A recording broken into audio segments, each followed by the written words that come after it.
What is up, everybody? Welcome into the Fantasy Tap. My name is Michael. If you've never joined us, we are a fantasy football podcast.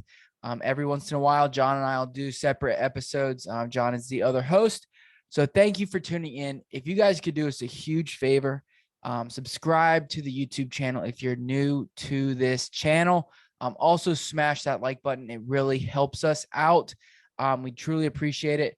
Really helps us get out there and get in front of more people and grow the community. Also, don't forget, we do have a Discord. It's just a community of great people talk about fantasy football. We were talking draft strategies and stuff like that. And now we're starting to move in more towards the season, start sit questions and trade questions and things like that. So a lot of good information and thoughts to be shared in that Discord. That link will be in the description.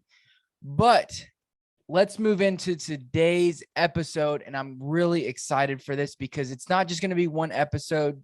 I mean, it is going to be one episode, but it's going to be an entire series of episodes throughout the entire season. So I had this idea, zero running back. The zero running back strategy is a very controversial, you could say, or very talked about strategy that, everybody in the fantasy community, talks about it. We actually we did a video on it earlier this year, earlier this draft season.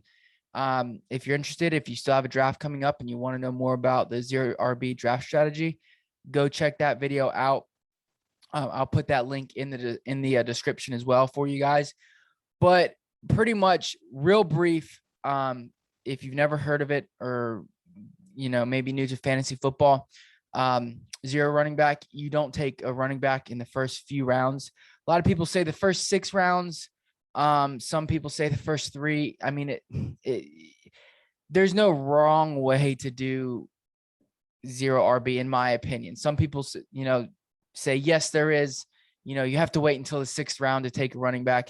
I don't see it. I think, as long as you achieve the goal of stacking up on your wide receivers and a quarterback or a tight end or whatever, before you let your running backs dwindle down to absolute nothing, then you did your job. So, but let's jump into it. What this series is going to be about. I'm going to talk about the team I drafted. I've already done my draft. I'm going to tell you, kind of introduce you to the team, introduce you to the what I'm going to be talking about throughout the season and things like that, just so you can kind of tune in. So every week I'm going to do one podcast. Maybe right now it's going to be one. I'm going to commit to one for sure. I thought about doing one before the weekend and one, after the week. But I'm probably I'm going to be doing at least one that's going to recap my week. Recap the week I'm in, and then talk about what I'm going to be doing leading up to the next week, who I'm going to be targeting on waivers, and things like that. So they're going to be coming out. Episodes are going to be coming out on Tuesdays. So be on the lookout for that. I like my team. The league I'm in, just so you guys know, it is a 3 running back, or I'm sorry, 1 quarterback, 2 running back, 3 wide receiver, 1 tight end, 1 flex. And they do have a defense on here as well. So I didn't draft a defense, but I do have to have a defense. I did make a change on that, and I'll show you guys here in a second. So let's pull up the team, just to kind of show you where I went. I waited until the 5th round, to grab my first running back. And that was Raheem Mostert. Really like his upside that he has. Liked what I saw, obviously in the preseason, especially when they had both Jimmy and Trey Lance, out on the field. And then I went Darrell Henderson after that. Nice running back there, nice potential running back, high-end running back too, depending on his workload. He is a little banged up, but let's start, before I get carried away and just start naming all the running backs. Let's start with the top. All right. I went wide receiver heavy, 3 wide receivers in a row off rip. And you can see everybody else I have the entire draft board up here. I have my team highlighted. I am the only guy who went 3 wide receivers in a row, and I really like how I went. This is a half PPR league, not a full PPR, but it is half PPR. Off rip, I was picking from the 9th spot. I grabbed Devontae Adams. And now in my 0 RB draft, I talk about, situations where you may not draft or you may not go 0 RB. And in all reality, if I wasn't doing this series, I wouldn't have done, I wouldn't have gone this way. I probably would have grabbed Kelsey and then or Eckler or Saquon or somebody like that. But I wanted to do this for you guys. So grab Devontae Adams. Love that he fell to me at the number 9 spot. I didn't really want Diggs as my first receiver. Not that it's a bad pick, but I really think that Adams is going to finish top 2 at the end of this year. On the turn, I was pretty close to it. I was hoping Diggs may fall to me, but he didn't. And that honestly made my decision a lot easier, because if I had to choose between DeAndre Hopkins or Stephon Diggs, it would have been a tough choice. At the end of the day, I'm really happy with where I went. I went with DeAndre Hopkins. I really think that top 3, he's another guy. I think he's going to finish top 3. Personally, I think he could challenge this year for number 1 overall wide receiver. I like that Arizona offense. Now, I know obviously the touchdowns, and especially the red zone touchdowns, with Kyler and his ability to run, things like that could hurt him. But, and the addition of AJ Green, Rondell Moore's there and stuff like that. So, but I am very happy going D Adams, DeAndre Hopkins. And then I grabbed the upside of CD Lamb. Yes, a little bit early, but I guess, with all the hype around him, that's where he's going. And I love CD Lamb going into the year. We actually back in January when we did or maybe February, when we did our, too early or quote unquote too early rankings, John and I had CD Lamb in the top 12, and we got a lot of heat for it, but it finally caught up to us. Thank the Lord. And, I guess not thank the Lord, because I could have gotten him later, but, I'm glad that people are starting to see his talent. Obviously, he's a talented receiver, but I think he really takes a step forward and is that team's number 1 receiver and finishes the number 1 as a top 12 receiver this year. So great 3rd receiver to have, especially in a 3 wide receiver league. After that, I stacked DeAndre Hopkins with Kyler Murray. Like I said, he gets those rushing touchdowns. I know he said he doesn't want to run as much, but does anybody believe that? I mean, at the end of the day, when he's inside the 10, inside the 5, inside the 20, he's going to make plays. He's going to get into the end zone. And we all know that rushing upside, that rushing ability is key for fantasy quarterbacks. And Josh Allen didn't fall to me. Lamar Jackson went after, actually. And I'm comfortable with Murray. I like the fact that I stacked him and DeAndre Hopkins. And then, like I said, 5th round, I went Raheem Mostert, like that upside. A little bit worried about his, availability on the field. So, one of the teams that runs the ball the most. You can tell that's what they want to do. It's what they did, in preseason. That's what they did last year. So as long as he can stay on the field, if he can stay on the field, I think we're seeing a top 12, running back. At a very, very good discount. I mean, we all know Raheem Mostert has a ton of upside. It's just, can he stay on the field? And, I hope to at least get, 8 to 9 games out of him. It's kind of what you're doing when you're going 0 RB, is you're piecing the running back position together, and you're hoping your receivers are kind of carrying you there on the way. Darrell Henderson at 6. Another guy who's going to have a ton of opportunity there in the Rams, so long as he can stay healthy. He does have that thumb injury right now. I did get Sony Michel, a little spoiler alert. I did get Sony Michel later, which I wasn't too happy about. I'll talk a little bit more about that when I get there. But Darrell Henderson, I am happy that I have him. I think he's great. Mike Davis went right before me. I was contemplating taking Javonte Williams here. I really like the fact that Vic Fangio sat him during, the 3rd preseason game. I think that showed the confidence he has in him. And I think if, if I knew that I would have gotten, Jamal Williams next and things like that, somebody that I could play in that RB2 spot while I see what Javonte does, I may have gone there, but really I tried to shore myself up, with definite running back twos. Because at the end of the day, with the 3 receivers I have and the quarterback I have, that's all I need. That's all I need week in and week out is 2 running back twos, and I'll be fine. After that, I don't love this pick. I definitely could have gone Deebo Samuel. To be honest, this was one of my mess ups. Potentially, I grabbed Juju Smith-Schuster. I grabbed him for the floor he has as my flex option.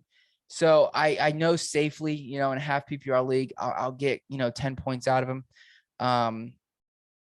almost week in and week out. So that's kind of where I went.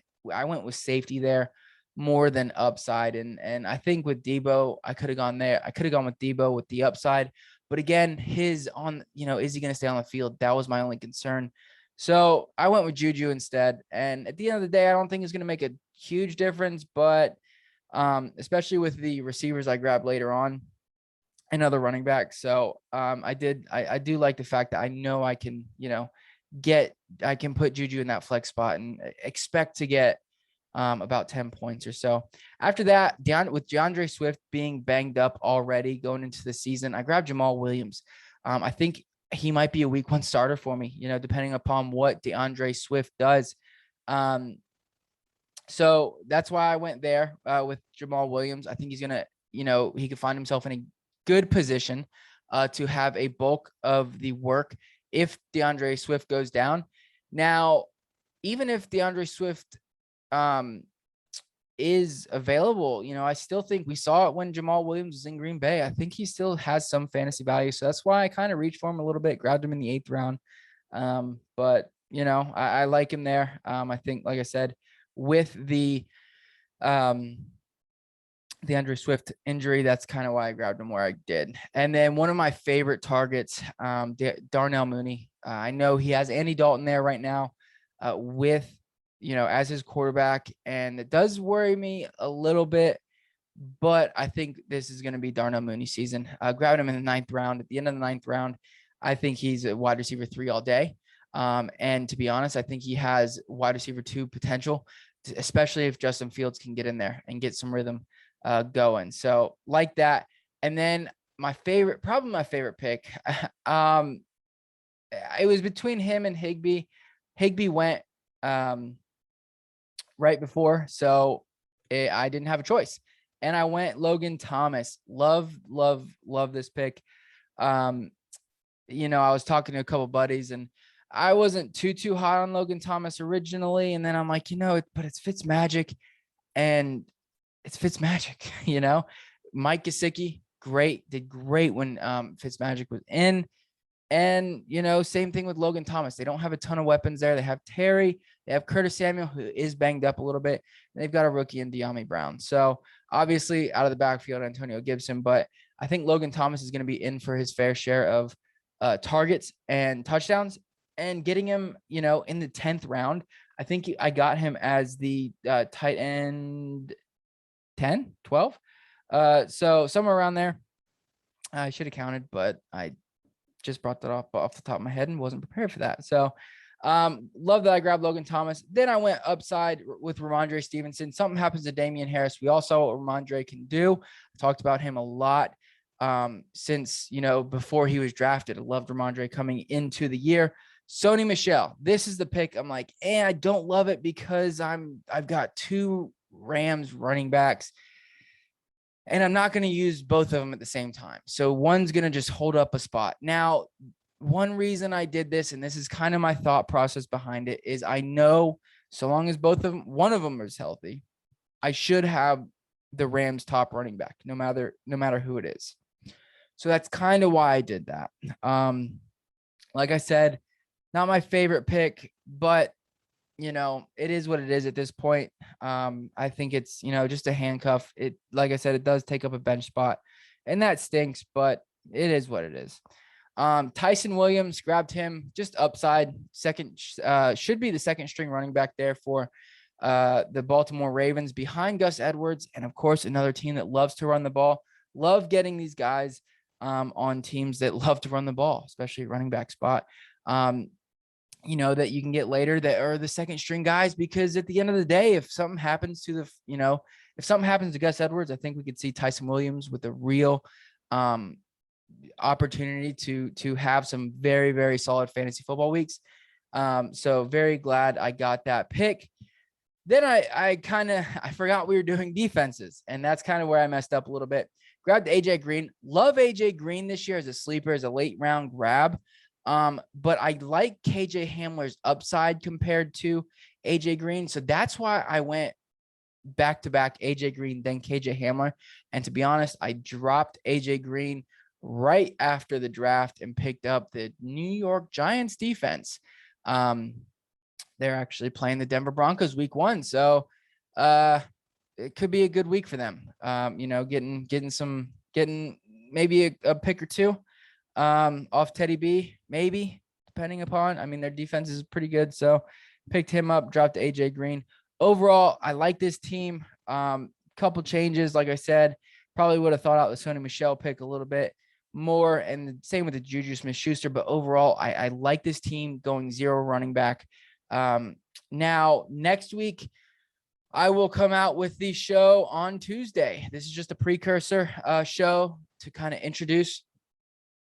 And so I will talk about matchups, things like that, who I'm thinking about playing. Off rip, I can kind of already tell you.